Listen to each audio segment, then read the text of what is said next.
So I want to talk to you today about Synchronicity Shadow.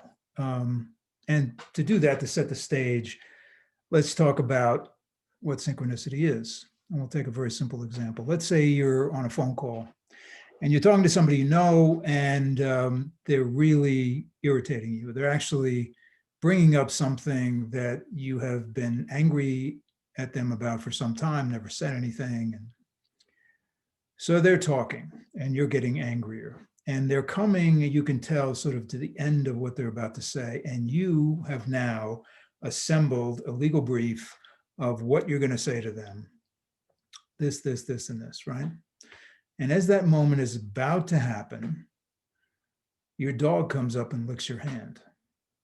Now, this is where free will comes in, because you could dismiss that, push the dog away, wipe the saliva off on your pants and continue. Or in that moment, you could recognize that interruption, that synchronous moment, as an opportunity for you to look at what you're doing and to make a different decision, a more expansive decision, an understanding that in the moment you are about to behave in a way that is not in your self-interest.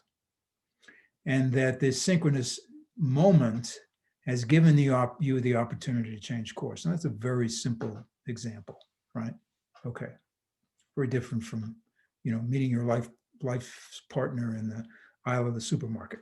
That stuff happens too. But more often than not, it's a situation like this. Okay. So there is a shadow side to synchronicity as well. And I'm going to give you two examples, and then at the end, I'm going to give you an example of what is synchronous that you may be wishing or hoping wasn't. Stay tuned. So the first one is what we would call conspiracy theories, where you assemble a whole series of events and put them together in a way that satisfies a view of the world, like there's 30 people in ancient families who are running everything. And you can go back and you can find historical reference and you can sort of build this case. And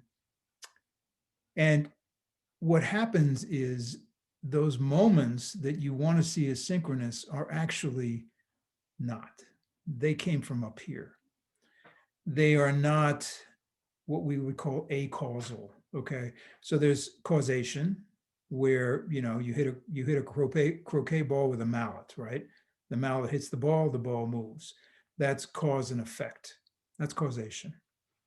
Acausal is an event that happens that doesn't cause something else to happen, but does have an effect on the overall environment. Dog licks your hand. It's a choice there as to whether or not you want to recognize that experience or not. And it's an experience, less than a point in time or an event or anything. It's an experience. Okay, so a conspiracy theory is posited as a synchronous event or a series of synchronous events that allow you to come up with this theory. And those theories are tough to penetrate because they, quote, make sense. They all add up, at least to the person who is suggesting them. And you sign up for that. But I want you to notice that they are created by you. They are created through your cognition. There's another version of that, which is that everything that happens to you, quote, happens for a reason. And I'm not negating that there are reasons why things happen, but everything that happens to you happens for a reason.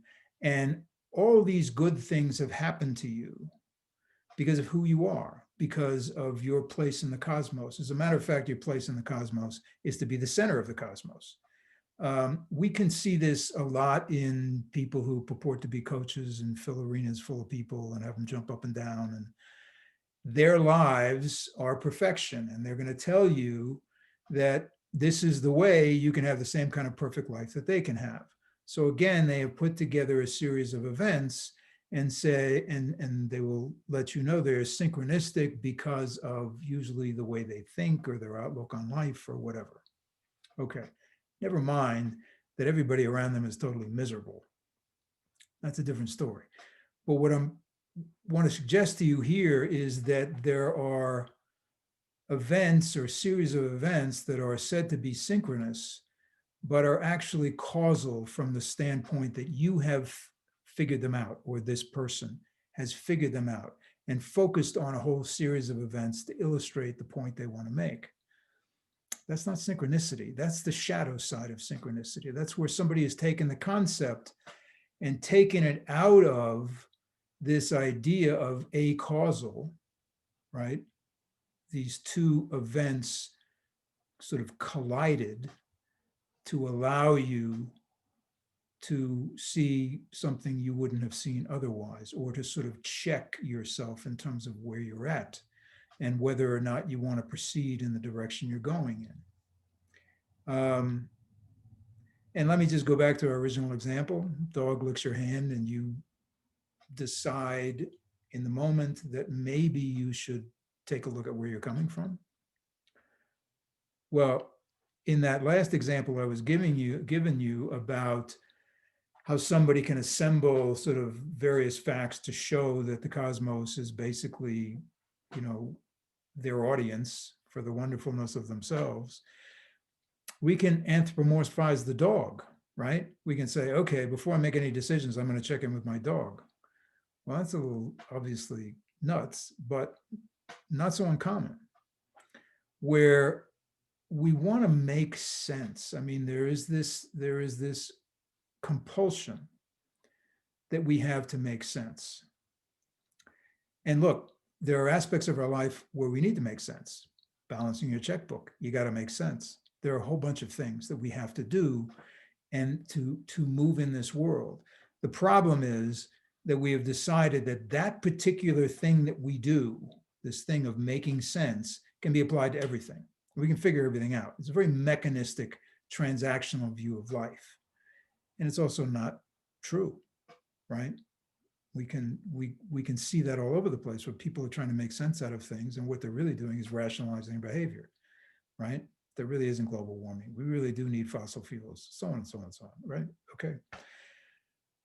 All right, so those are two examples of the shadow side of what is in fact not really synchronous of events, but have been suggested that they are synchronous. Here's the kicker. There are events in life that seem to occur out of nowhere. And we tend to focus on the ones that we see as beneficial. So you have an interaction with somebody. I mean, I've probably told the story, I think in one of the videos, about a guy I knew who was taking a course in something called telecommunications at Columbia University. I had no idea what it was, but I sat down with him for several months and had him teach me what he was learning. And that turned into a, 25, 30-year career, which started with technology and then moved to other things, right? It was a serendipitous event. There was no concept in my mind that because I did this, all that other stuff was going to happen. Well, it works the same way for things that we would judge to be really bad or really not good, like we get fired, or we're in a relationship that we think is solid and all of a sudden it ends, or our house burns down, on and on and on. These are events that are acausal, because what happens? They force us into a different level of awareness than we had before.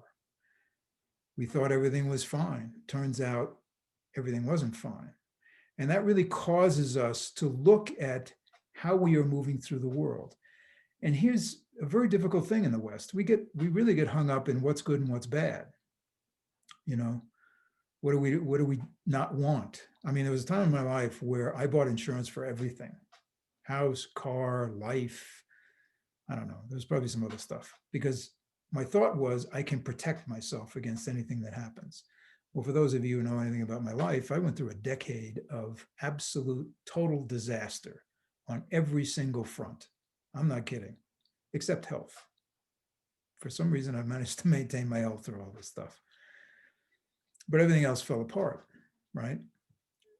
And as everything else fell apart, there were opportunities for me to explore all kinds of ideas and thoughts and experiences that I'd never had before. Now, I will tell you as an absolute fact, when I was going through this, I didn't see the benefit at all, right? I mean, it was a nightmare. Uh, I couldn't get anything to work, except there were a lot of things that were working. So, synchronicity is not a benign experience. It is an experience that is designed to help us step into the essence of who we really are, become the self we really are, or in my work, become the soul who we really are. And that can be glorious sometimes, and sometimes it can be very painful, or that's the way we experience it. So, synchronicity is something very much to pay attention to from the standpoint where you remove yourself from this judgment of what is good or what is bad, and certainly from this concept of putting together some very elaborate theory of everything about how everything works. I mean, that's exhausting to start with, and it always falls apart.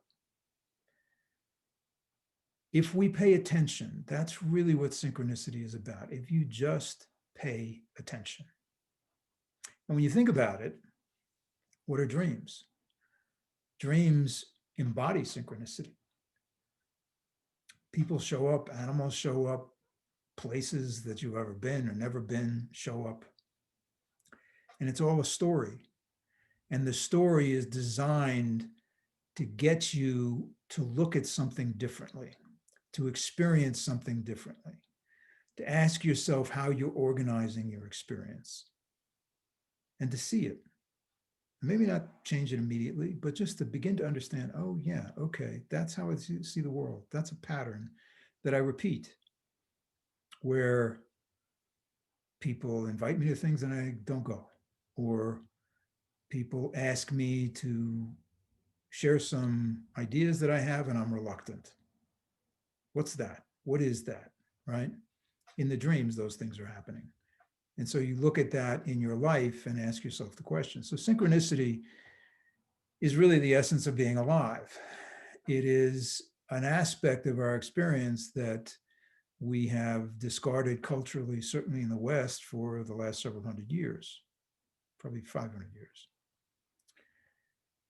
And during that time, we have developed this sense of self, this sense of autonomy, this sense of not giving up our sovereignty, right, to this particular religion or that particular theory, and so on and so forth, right? That's been really an aspect of the Western mind, and the, what Tarnas would call the passion of the Western mind.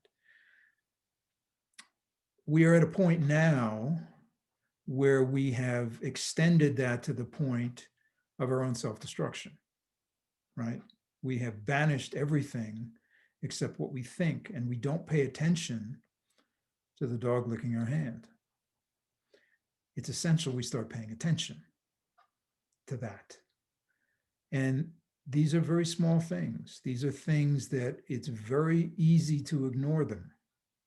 But I would suggest to you we do so at our peril, because this is really an aspect of being human that we have walked away from and had benefits for it, but now it's time to repatriate it. Let me leave you with this last thought. One of the things that this COVID experience has done and will continue to do is show us how there are events in the world that will overwhelm the structures that we have put together. And as I'm talking to you, I'm realizing, my whole corporate career was really based on being involved in a series of projects that overwhelmed the corporate structure, like putting up a 50-story building that was going to be the headquarters building, right? You couldn't fiddle around with a bunch of political fights. I mean, there were a few, but the building went up, right? So you had to get focused. And frankly, that's the only way I survived in the corporate world for as long as I did, is there were a series of projects that overwhelmed the structures. Well, look around in the world. COVID is the first example of that happening in our recent memory in the last year. more and more of that is going to happen. I mean, you can look at any system. I've talked about this on Instagram as well. It's any system that we have put together, financial, monetary, infrastructure, medical, all this kind of stuff. And I don't mean medicine, but I mean the medical system, the healthcare, what we call the healthcare system. It is all on the verge of not functioning. And we can fight about all, politically who's did what to who, but what will happen increasingly is events will basically prove to us it doesn't matter who's right and who's wrong. We got to deal with this. And one of the ways to prepare yourself is to pay attention to the synchronistic events in your life, because they're demanding of you that you not stay stuck in whatever it is you think, but have the experience that says, oh, okay, there's something here that I am experiencing now that is causing me to relook, reframe, reboot, whatever it is that's going on in the moment. And the reason I use that small example and not meeting, the love of your life in the supermarket aisle is because those are the things that are really important right now. So those are the dark sides of synchronicity. Beware of them. They're all over the place. There are people who are trying to tell you how things are, what their theory of everything or big toe is. And it's not useful. What's useful is for you to pay attention to your own experience and to maintain your own sovereignty. So I hope that was helpful. We're coming to the end of a very difficult year. And I think what we're going to start to see is things beginning to emerge.